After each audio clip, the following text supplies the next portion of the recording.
Vamos a compartir la palabra del Señor en el libro de Santiago, capítulo 1, versículos 19 al 27. Gloria al Señor. Gloria a Jesús. Y vamos a hablar de la confesión activa de nuestra fe a través de las obras. Ayer en el taller, juntamente con los hermanos que estaban, estuvimos hablando de la confesión activa de nuestra fe a través de las ordenanzas. ¿Qué es una ordenanza? Un mandato, una orden, algo que está estipulado, algo que debo obedecer, algo que debo hacerlo, ¿sí? Eso es una ordenanza. Y estuvimos hablando acerca de la confesión activa de nuestra fe a través de las ordenanzas. Como por ejemplo, le di algunos ejemplos a los hermanos, el bautismo en agua, no el bautismo de bebé, el bautismo cuando uno ya tiene plena conciencia de su pecado, recibe a Cristo Jesús como Señor y Salvador personal y se bautiza, ¿sí? En nombre del Padre, del Hijo y del Espíritu Santo, del Dios Trino. El bautismo, que se practica una sola vez, diga conmigo, es una sola vez, una sola fe, un solo bautismo, es una ordenanza. Quien dice que sigue a Cristo y que ama a Dios y que ama a Cristo, debe que bautizarse, ¿sí? Porque es una ordenanza.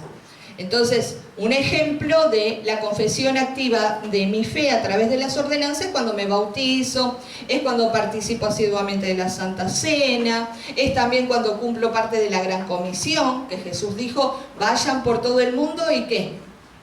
Y prediquen el Evangelio a toda criatura. El que creyere será salvo, el que no creyere será condenado. Entonces, sí, es una confesión activa de mi fe. Cuando el Señor me ve que yo estoy testificándoles a otros, hablándole del poder de Dios, y mi vida también es un testimonio, porque también tiene que haber coherencia, ¿sí? entre usted testifique de Dios, pero también usted debe ser un testimonio viviente del poder de Dios.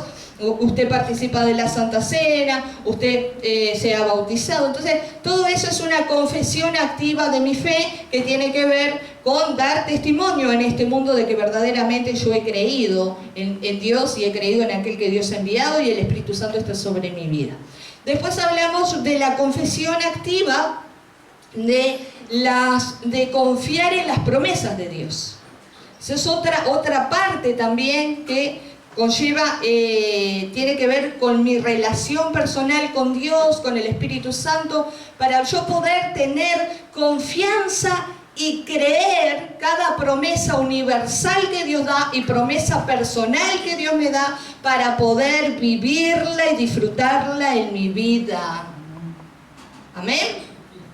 Y le dije a los hermanos, como ya lo dije en prédicas pasadas, no tiene nada que ver con eso de que decreto, de que arrebato, de que declaro y de que no tiene nada, confesión positiva, no tiene nada que ver con eso, porque todas esas herejías que han entrado en estos últimos años, ¿sí? en lo que es bueno, a través de las redes sociales, eso ha influenciado mucho, no tiene nada que ver con que nosotros, eso tiene que ver más bien con metafísica, meditación trascendental o programación neurolingüística, que eso es otra cosa, eso no tiene nada que ver con Dios. Y el que tiene el libro de todas esas cosas, deshágase de eso, porque nosotros no debemos, en esas metodologías que utilizan, lo que están haciendo es que Dios es el sirviente de ellos y Dios tiene que hacer lo que ellos dicen,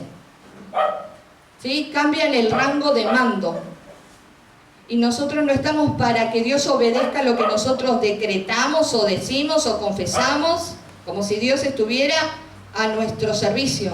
Nosotros estamos ¿para qué? Para hacer la voluntad de Dios y para obedecer a aquel que nos ha enviado. Entonces, nosotros cuando hacemos una confesión activa de nuestra confianza en las promesas de Dios estamos. Primero tengo que confiar y creer las promesas. Como le decía a los hermanos del taller ayer, hay promesas universales que son para todos y hay promesas que son muy personales, que son individuales y que tienen que ver con el propósito que Dios tiene con cada uno de nosotros. Amén. Así que el que no tiene promesas personales, abra su Biblia, que seguramente Dios le va a hablar. Y alguna promesa Dios le va a dar. Le puse un ejemplo a los hermanos de promesas universales. Promesas universales es San Juan 3:16. De tal manera amó Dios al mundo que envió a su Hijo unigénito para que todo aquel que crea en Él no se pierda, mas tenga vida eterna. Eso es una promesa universal. Es para todo. Todo aquel que cree en Jesús, ¿qué pasa? ¿Qué obtiene? ¿Cuál es el beneficio? La vida eterna. Pero después hay promesas personales, como en Zacarías, por ejemplo, que dice: si guardares mis ordenanzas y anduvieres por mis caminos y guardares mis mandamientos, tú también gobernarás mis atrios. Esas son promesas personales, no es que Dios se lo da todo. No todos van a servir en los atrios del Señor. Entonces, esas son promesas personales. Usted tiene que saber cuáles son las promesas universales, cuáles son las promesas personales, para que usted tenga una fe activa en Dios. Amén. Así que hablamos, ya le dije en el taller ayer, de la fe, la confesión activa de nuestra fe en las ordenanzas, eso lo tenemos que hacer todos, la confesión activa de nuestra fe a través de las promesas universales y personales, y hoy vamos a hablar de la confesión activa de nuestra fe a través de las obras que tenemos que hacer. Porque si bien nadie es salvo por obra, sino por gracia, también Dios demanda de nosotros que manifestemos la fe que tenemos a través de nuestras acciones. Decirle a tu hermano: Dios demanda que a través de tus acciones tú demuestres y manifiestes la fe que tienes.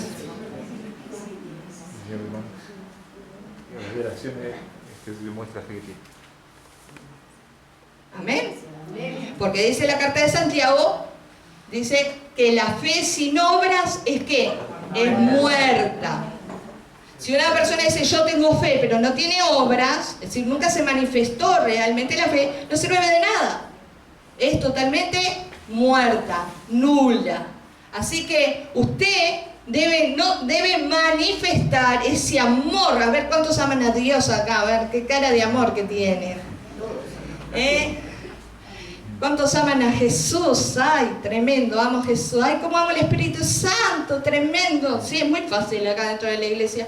Pero usted debe manifestar esa fe que usted tiene a través de sus acciones. Dentro de su casa, fuera de su casa, dentro de la iglesia, fuera de la iglesia, en el trabajo, por donde ande. Usted tiene que ser el mismo. Y manifestar realmente que usted es nueva creación en Cristo Jesús, Señor nuestro, que todas las cosas viejas pasaron y aquí el Señor las hizo todas nuevas. Y vamos a hablar acerca de esto, simplemente una porción, porque si no tendría que agarrar toda la escritura, pero vamos a hablar simplemente de una confesión activa de nuestra fe a través de las obras. Y vamos a ver Santiago capítulo 1, versículo 19 en adelante. Dice Santiago, comienza diciendo: hacedores de la palabra. Ahí ya el título se lo está diciendo todo. ¿Qué quiere decir? Que usted la palabra la tiene que ¿qué?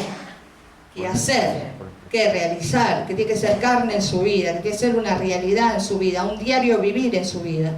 Porque, como le dije siempre, esta palabra es la palabra de Dios, no vuelve vacía, transforma corazones, transforma familias enteras, transforma ciudades y países enteros, aquellos que creen en Él.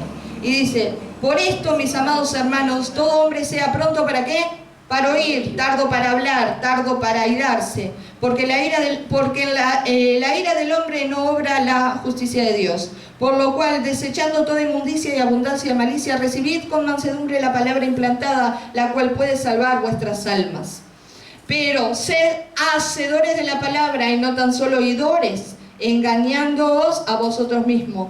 Porque si alguno es oidor de la palabra, pero no hacedor de ella, este es semejante al hombre que considera en un espejo su rostro natural, porque él se considera a sí mismo y se va y luego olvida como era.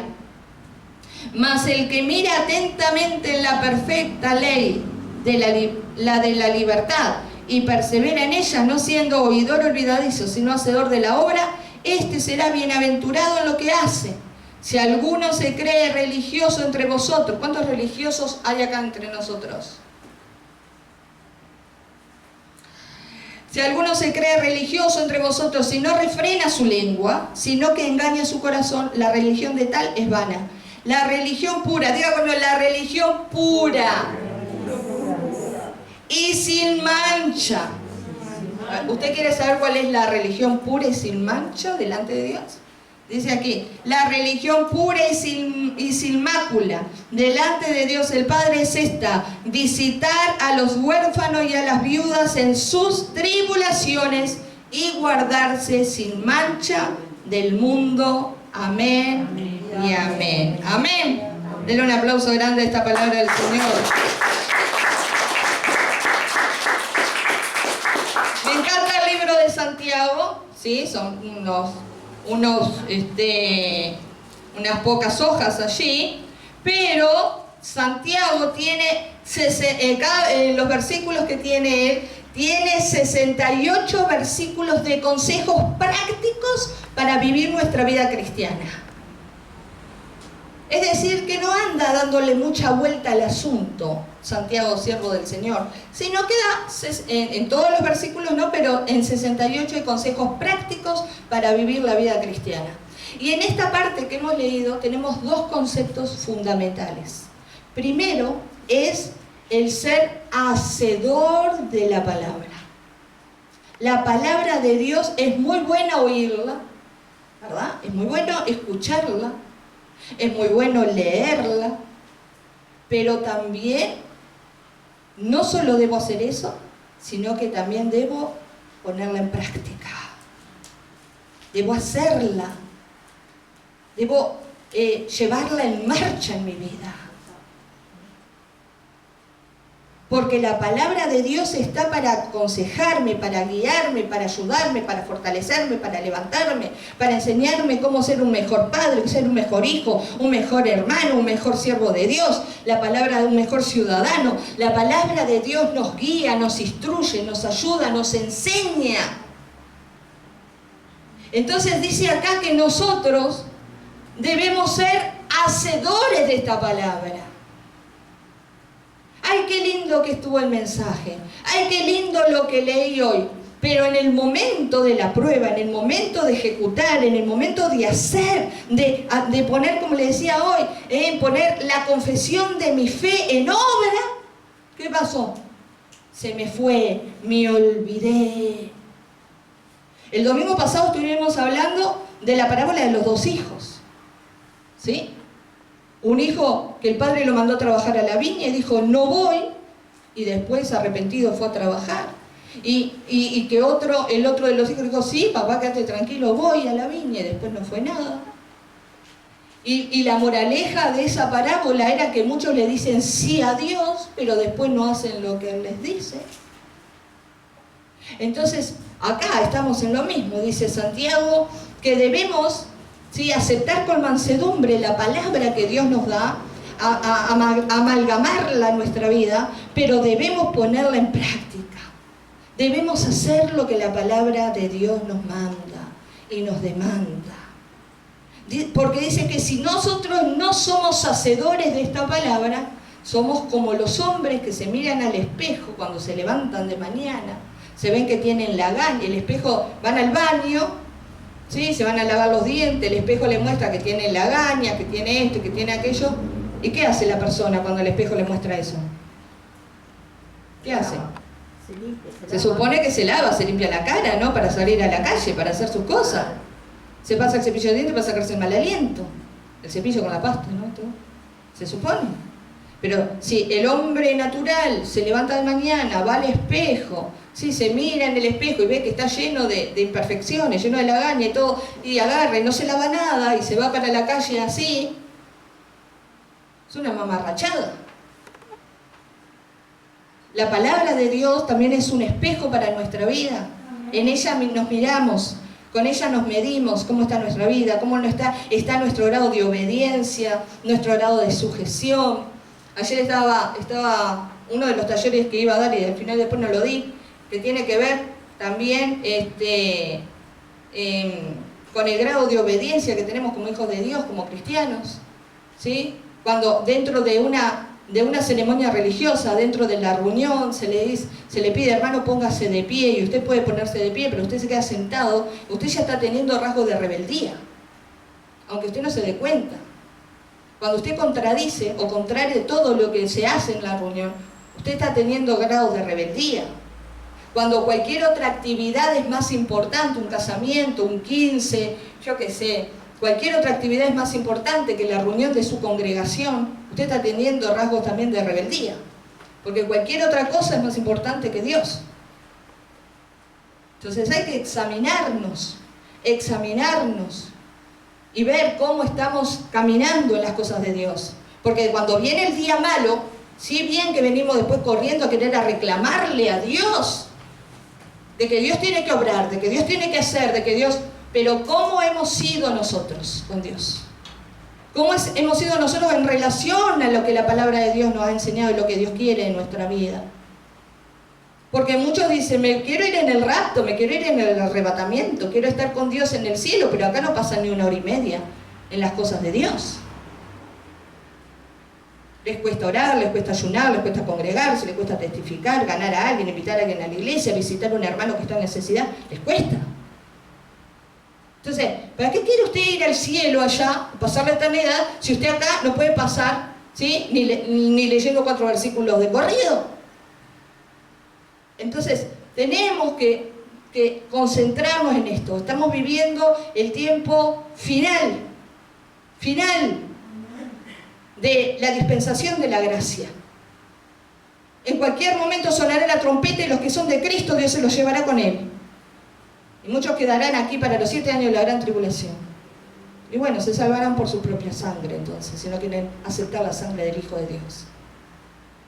O si no quieren hacer lo que Dios manda.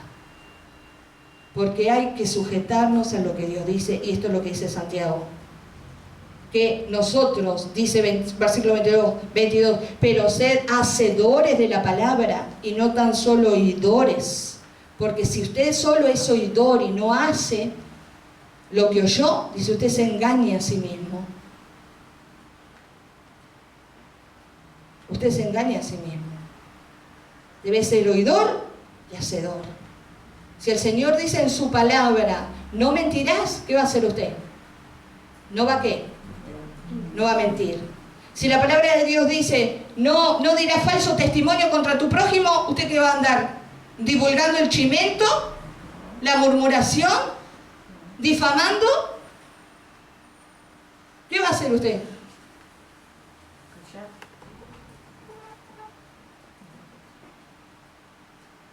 Si la palabra de Dios dice, honra a tu padre y a tu madre, porque es el primer mandamiento con promesa. Los hijos no eligen a sus padres, son los padres que nos tocan, ¿qué va a hacer? Pero usted va a andar como hijo insultando y rebajando y mirando mal a sus padres.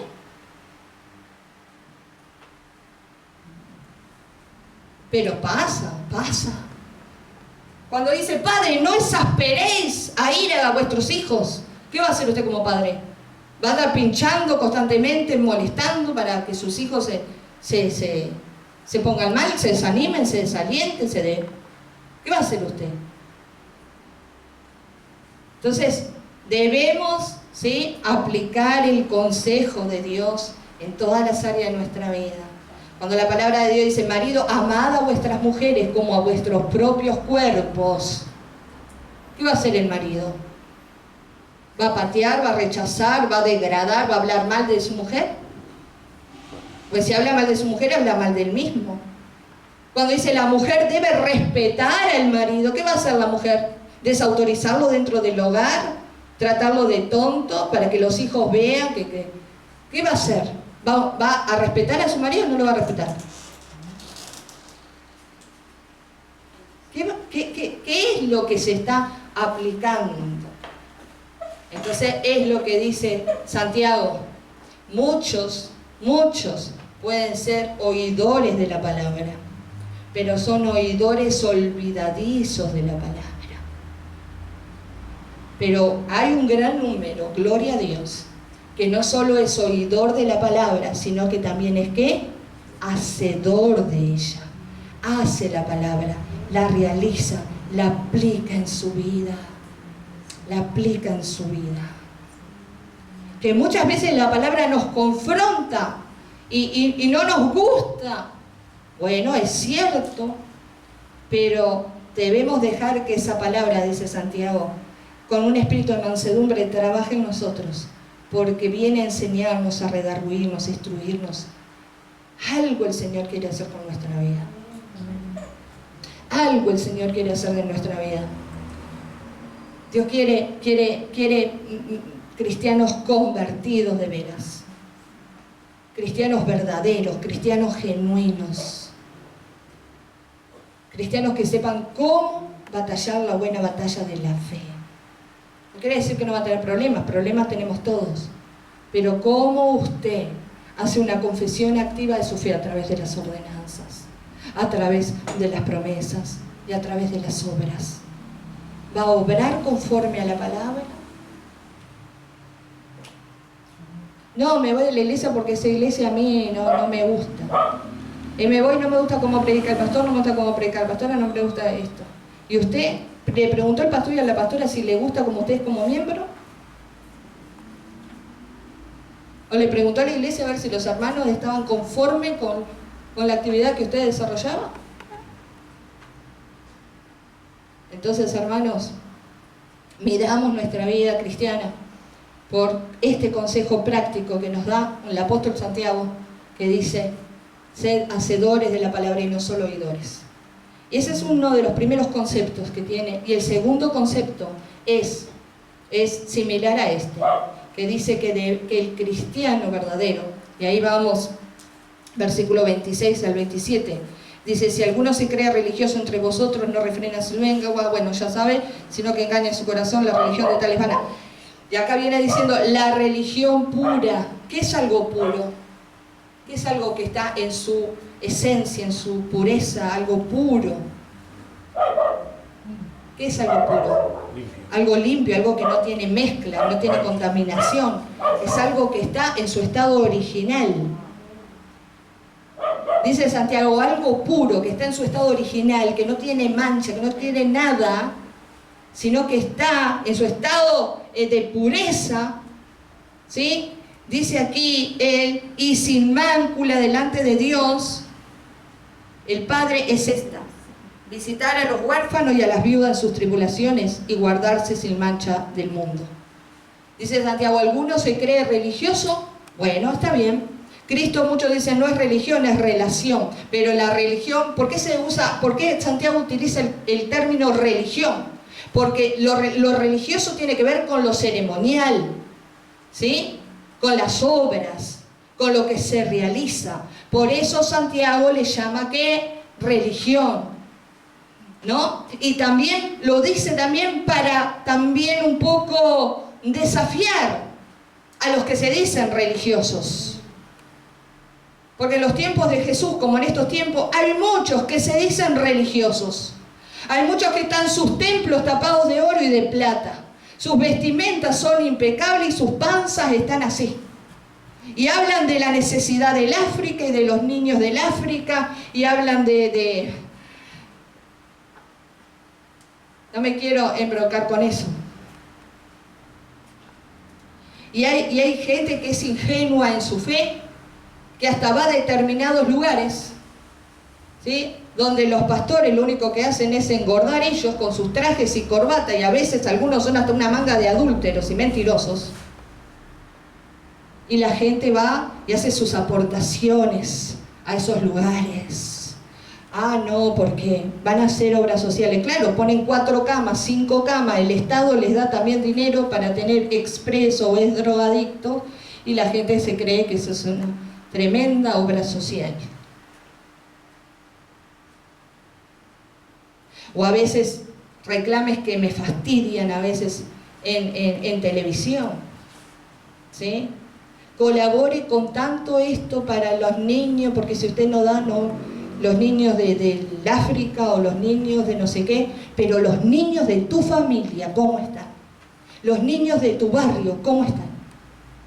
Los niños de tu país, ¿cómo están?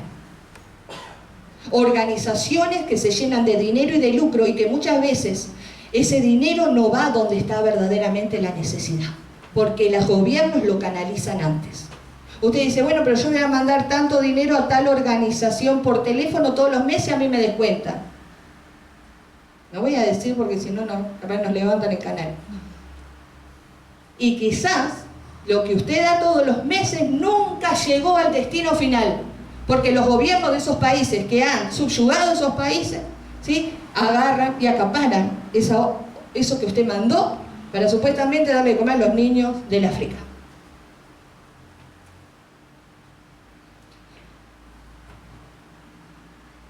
O esos dobles discursos, como ya se lo he dicho a algunos, ¿no? Hemos hablado. Hablan de la necesidad de otros, ¿sí?, como en el Vaticano. Sin embargo, no se vende ni una vasija de oro del Vaticano para ayudar a nadie. Entonces dice acá Santiago, ¿alguno se cree religioso? Bueno, yo le voy a decir lo que tiene que hacer. ¿Alguno se cree verdaderamente un hijo de Dios y un cristiano verdadero? Dice Santiago. Yo le voy a decir de qué manera usted puede ser un religioso intachable. Dice aquí, ayude donde está la necesidad. Ayude donde está la necesidad. Usted mismo, usted mismita, usted mismito. Porque un cristiano verdadero, cuando sabe que hay necesidad, no hay que andarlo empujando para que ayude a alguien. No hay que andarlo convenciendo de que tiene que ayudar al necesitado. Le nace por naturaleza. Le nace por naturaleza. Y pone acá dos estados bastante miserables el apóstol Santiago para darles un ejemplo a los que no entendieron todavía. Porque hay muchas organizaciones religiosas, yo no voy a decir nada, pero está bien, si Dios les dio, o ellos mismos consideran, ¿no?, de abrir sus centros para tener viviendo gente allí, que la mayoría muchas veces son hombres, ¿no?, que estaban perdidos en la adicción, y poder ayudarlos a que salgan de la adicción de la droga, bienvenido sea. Pero a veces no se da nada por nada, porque a estos chicos que llevan a esos lugares a rehabilitar, esos chicos tienen que ¿qué? Que trabajar. Entonces eso ya no se constituye en una ayuda al necesitado, sino que se constituye en una corporación en la cual tengo una cantidad de gente que duerme bajo mi techo, pero los pongo a trabajar para mí.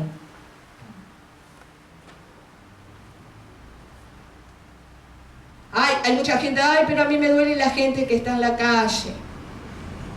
Sí, es cierto. Es cierto. Pero la mayoría, hermanos, tuvieron la oportunidad, si tienen oportunidad de poder salir de ese lugar. A mí me duele el hermanito que no tiene trabajo. ¿Sí?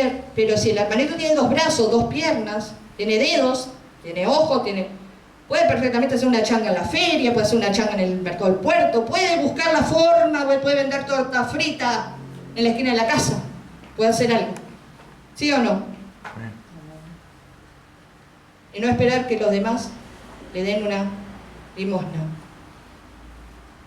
Dice aquí Santiago, quiere enójese conmigo, pero yo estoy acá para predicar la palabra de Dios. Y nada más que la palabra de Dios. De Él viene mi ayuda, de Él viene mi salida, mi respaldo y mi solución siempre. Señor, es todo en mi vida. Yo no me caso con nada ni con nadie, solamente con Dios y con su palabra. Y dice aquí el Señor, la religión pura y sin mancha delante de Dios es visitar a los huérfanos y a las viudas en una tribulación, en una de ese, en sus, lo dice en plural, muchas veces van a pasar por tribulaciones. ¿Quiénes? Los huérfanos y las viudas. Primeramente habla de los huérfanos. Hay chicos que han perdido o uno solo de los padres, un integrante solo. Hay chicos que han perdido los 2 integrantes de los padres. Esos chicos están en necesidad. Muchas veces quedan en manos del Estado, muchas veces quedan en orfanatos. Muchas veces hay huérfanos dentro de nuestras familias, Y yo he visto cómo familiares se lavan las manos. Y bueno, que se hagan cargo otros. ¿Sabe por qué? Porque no les gusta que les toquen el bolsillo. Porque cualquier huérfano, un niño, un adolescente, un joven, hay que sostenerlo. Hay que educarlo, hay que darle la comida, hay que pagarle la ropa, el calzado. Algunos dicen, yo mis nietos, por ejemplo, ¿no? Quedan nietos, se muere el hijo o la hija, y yo mis nietos los llevo en el corazón. ¿Y esa gente se cree que no va a dar un día cuenta delante de Dios? Yo amo a Dios, amo a Dios, amo a Jesús. Ah, pero a los huérfanos de tu familia, ¿cómo los trataste? ¿Cómo los tratás? ¿Nunca se te ocurrió mandarle ni siquiera un litro de leche? Si decís que amás a Dios, ese amor que tenés por Dios, tenés que manifestarlo a través de tus obras. Porque la fe sin obras es muerta.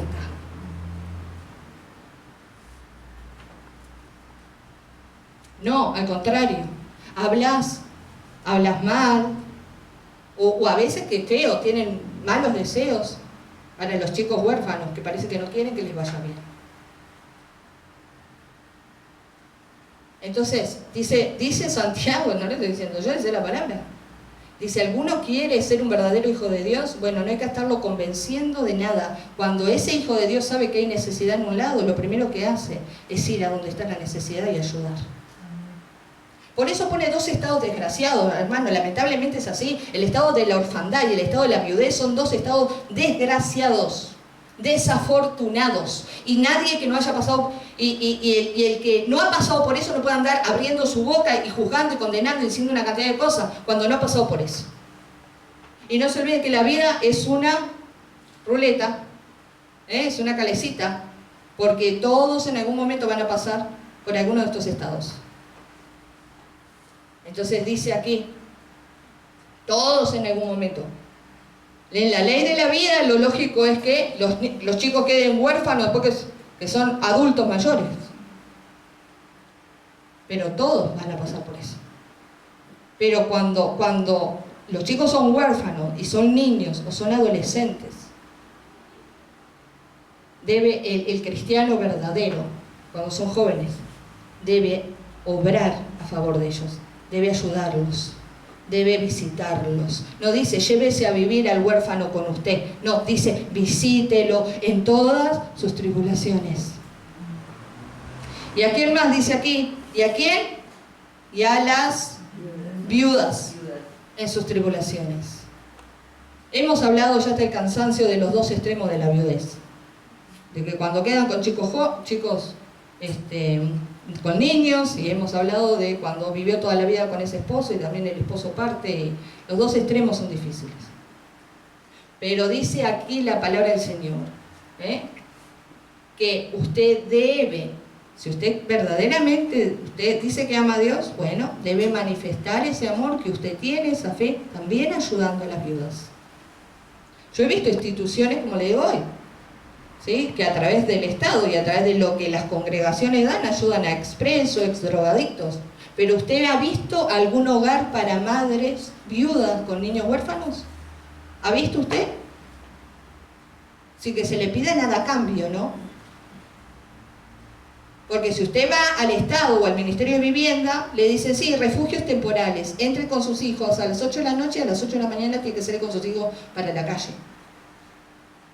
Pero usted ha visto algún edificio en que le diga, tomen señora, acá tiene su apartamento, usted si quiere pague el agua, los gastos comunes, busque ese trabajo, cría a sus hijos, que la vivienda se lo da determinada organización o se la da el Estado. ¿Usted lo ha visto eso? Yo no lo he visto. Entonces, tenemos aquí toda una desorganización. Y algunos son megas iglesias, ¿no?, en las cuales el pastor cambia de moto y de auto cuando quiere, y vamos, que venga Cristo y que no sé cuánto. Pero no se ponen a caminar dentro de la congregación a ver dónde está la necesidad, dónde están los huérfanos y las viudas, para visitarlos y ayudar. Que ayuden otros. y ellos no ayudan. Pero bienaventurados, felices y dichosos, la recompensa que tendrán aquellos hijos y hijas de Dios que no viven de espalda a la necesidad de los demás, sino que están siempre atentos para darle una mano al prójimo, para ayudar al prójimo. Porque el que se muestre misericordioso, Dios va a hacer misericordia con él. Gracias a Dios por tantos hombres y mujeres que, como le digo, no viven de espalda a la necesidad y no están tampoco pensando en ayudar al África, que a lo mejor usted nunca fue al África, sino que está ayudando dentro de su familia, dentro de su barrio, donde usted sabe que está la necesidad, allá está usted para dar una mano. Entonces, como cristianos, dice Santiago, hagamos la palabra, y si usted quiere ser una persona que verdaderamente demuestre que ha nacido de nuevo y que es un verdadero hijo de Dios, deje de poner excusas. Y si usted quiere que Dios lo mire así, diga, wow, ese hijo mío, wow, esa hija mía, dice, visite a los huérfanos y a las viudas en sus tribulaciones. Y guárdese, otra de las cosas dice Santiago, guárdese sin mancha del mundo. ¿Y cómo hago eso? ¿Cómo me guardo sin mancha del mundo? En un mundo que va contra Dios y contra la palabra de Dios. En un mundo que me incentiva cada día a ser más egoísta y a hacer lo malo. ¿Cómo hago eso? Imitando a Cristo. Siendo imitador de Jesucristo. Amén. ¿Cómo anduvo Cristo? Yo debo andar. Como habló Cristo, yo debo hablar. Lo que hizo Cristo, yo lo debo hacer. Entonces, es bien fácil, gracias a Dios, es bien fácil vivir nuestra vida cristiana, gracias a Dios, con estos hermosos consejos que nos da Santiago, para que no seamos hipócritas cristianos. Seamos verdaderamente hijos salvos por la gracia de Dios. Que hacemos la palabra y que ayudamos al prójimo en su necesidad. Amén. Gloria a Dios. Denle un aplauso grande al Señor. Quien vive y a su nombre.